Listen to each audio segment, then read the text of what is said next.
Habib, bonjour. Bonjour, J'ai le plaisir de vous recevoir sur ce plateau dans le cadre des 27e journées déjà, européennes de la Société française de cardiologie avec plaisir. et partagées. Et donc j'aurais voulu vous faire parler d'un sujet que vous connaissez bien, qui est un de vos sujets fétiches, qui est l'endocardite infectieuse. Avec plaisir également. Est-ce que je peux d'abord vous demander un petit peu votre, même si on vous connaît, de vous présenter? Bien sûr, je suis Gilbert Habib, je suis chef de service à la Timone à Marseille en cardiologie avec une orientation spécifique sur l'échocardiographie et une spécificité qui est un petit peu l'endocardite infectieuse, effectivement. L'un ne va pas sans l'autre. C'est très proche, hein, on a besoin de ça, mais justement, un des nouveaux messages qu'on fait passer depuis quelques temps, c'est qu'il n'y a plus que l'échocardiographie, mais également d'autres techniques d'imagerie qui ont bien enrichi notre arsenal diagnostique, comme notamment le PET scan, mais également le scanner tout simplement, qui peut être utile également dans l'endocardite, et c'est un des messages nouveaux, j'allais dire, que nous avons fait passer l'an dernier dans les nouvelles recommandations. Alors, puisqu'il est question de messages nouveaux, c'était un petit peu par ce par quoi je voulais commencer.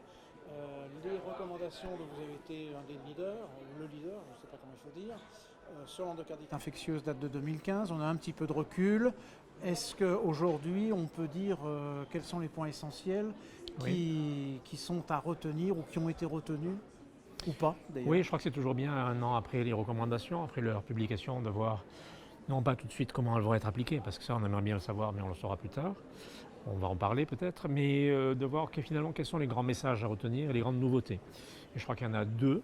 La première, c'est justement d'avoir introduit cette nouvelle imagerie, qui est l'imagerie multimodalité, comme nouvel outil de diagnostic dans l'endocardite infectieuse, au point qu'on a même, on a un peu exagéré, hein, mais on a proposé un nouveau algorithme, un nouvel algorithme de diagnostic dans l'endocardite infectieuse, tenant compte non seulement de l'échographie, mais des autres techniques d'imagerie. Donc ça, c'est un des gros nouveaux points, des grandes nouveautés dans l'endocardite infectieuse. Et le deuxième point, c'est l'idée de souligner l'importance du travail d'équipe, qu'on a parfois appelé la Heart Team, que nous allons appeler et avons appelé l'Endocarditis Team, l'équipe endocardite. Alors la Heart Team, on pensait beaucoup aux équipes chirurgicales et médicales Oui. et tout ce qui va avec, mais là pour l'endocardite infectieuse, c'est vrai que ça restait un tout petit peu restreint aux cardiologues et à l'infectiologue. Alors est-ce qu'on a élargi le champ de la Heart Team? Absolument, et c'était une excellente question, c'est vraiment l'idée. L'idée, bien sûr, c'est que c'est une pathologie qui est rythmée par l'infectiologie et la cardiologie.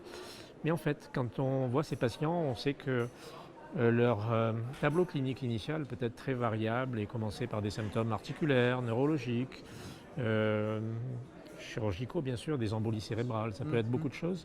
En tout cas, à un moment donné, un seul médecin ne peut pas être capable, qu'il soit cardiologue ou infectiologue, ne peut pas être capable de gérer l'ensemble de toutes les facettes de cette maladie. On a besoin de se mettre autour d'une table. Nous, dans notre centre, et dans beaucoup de centres en France, nous ne sommes pas les seuls, une fois par semaine, on se réunit autour d'une table, on regarde les dossiers des patients. C'est ce qu'on appelle réellement l'endocarditis team. Alors qu'il y a autour de cette table, J'allais poser la question. il y a des infectiologues, il y a des cardiologues, mais il y a également le chirurgien qui est là, un anesthésiste fréquemment, et maintenant toujours un spécialiste de médecine nucléaire et un radiologue. On regarde l'ensemble des documents du patient et on prend la décision tous ensemble. C'est ça la, non pas Heart Team, et j'insiste sur le fait que ce n'est pas pareil. On a aussi la Heart Team pour les TAVI par exemple. C'est pas tout à fait pareil, là c'est vraiment beaucoup plus divers. C'est ce qu'on appelle l'endocarditis team et c'est ce que nous avons inclus pour la première fois l'an dernier dans les nouveaux guidelines sur l'endocardite. Quand on parle d'endocardite, on a toujours un mot qui s'associe, c'est la prévention. Oui, c'est vrai. La prévention, dans le domaine cardiovasculaire, ça appelle des intervenants extérieurs. Comment est-ce qu'il y a d'autres intervenants qui sont associés à cette Heart Team dans ce contexte précis? Oui, et j'aime bien le terme de prévention que vous employez et non pas le terme de prophylaxie qu'on utilise tout le temps, parce que la prophylaxie, finalement, c'est important dans certaines situations, mais qui sont peu nombreuses, alors que la prévention, c'est fondamental. Quelle est la différence entre prophylaxie et prévention? Eh bien, on pense toujours aux soins dentaires chez le patient porteur d'une prothèse valvulaire. La prophylaxie, ça veut dire qu'on va donner des antibiotiques juste avant les soins, et ça, on l'a peut-être trop fait dans le passé. On sait maintenant qu'il faut restreindre la prophylaxie à quelques situations à risque, qui sont les prothèses valvulaires, les antécédents d'endocardite infectieuse, par exemple, ou des cardiopathies congénitales un petit peu complexes, non corrigées. Ça, c'est la prophylaxie. Par contre, la prévention est fondamentale. Et la prévention, ça veut dire que dans toutes les situations potentiellement capables de provoquer une bactériémie, il faut lutter contre ces situations-là, c'est-à-dire non pas faire des antibiotiques chaque fois qu'on va soigner une infection dentaire, mais avoir un état dentaire le plus parfait possible et aller voir son dentiste, par exemple, 2 fois par an. Et ça, c'est de la prévention. Et là, on va avoir autour de la table besoin d'autres spécialistes qui sont les dentistes et les stomatologues, par exemple. Et en fonction des patients, de la spécificité de leur pathologie propre, peut-être d'autres spécialités, type gastro-entérologue ou je ne sais pas. Toutes les spécialités peuvent être potentiellement, quand j'ai cité tout à l'heure les principales spécialités autour de la table, c'est vraiment ceux qui sont là tout le temps. Après, on a tantôt besoin de gastro-entérologues, souvent besoin des médecins internistes quand même, qui recrutent beaucoup de ces patients, souvent besoin de neuroradiologues et notamment ceux capables de faire du neuro-interventionnel. Donc vous voyez, l'éventail est très large de tous les médecins qui collaborent. C'est vraiment une équipe très large avec, comme vous l'avez dit, un noyau central et puis de temps en temps besoin d'avoir d'autres personnes autour de nous. Et les résultats de l'étude anglaise qui ont été publiés à l'ESC de Londres, je crois, 2015, ont-ils influencé vos pratiques et aujourd'hui, où on en est de cette histoire? Non, l'Angleterre, c'est l'Angleterre, hein, c'est différent de l'Europe. Et non, mais sans plaisanter, cette étude est intéressante, mais elle est critiquable et difficile à interpréter par beaucoup de points. Qu'est-ce qu'avait montré, sans rentrer dans les détails, cette étude? Ils avaient montré simplement que le fait d'avoir fait baisser la garde, oui, mais plus que ce que nous avions proposé au niveau européen. Eux, ils avaient proposé d'interrompre, et ils l'avaient fait, d'interrompre toute antibioprophylaxie chez tous les patients, même les prothèses valvulaires, même les patients qui avaient des endocardites. Et donc ça s'accompagnait, après un suivi de quelques années, d'une augmentation de l'incidence des endocardites infectieuses. Le problème, c'est qu'on ne sait pas qui sont ces patients parce qu'ils n'ont pas l'analyse bactériologique des nouveaux cas d'endocardite infectieuse. Et si on veut croire que c'est d'origine, ou nous faire croire que c'est d'origine dentaire, il faudrait dire que c'est une augmentation des endocardites d'origine streptococcique. Et ça, on n'a pas cette information.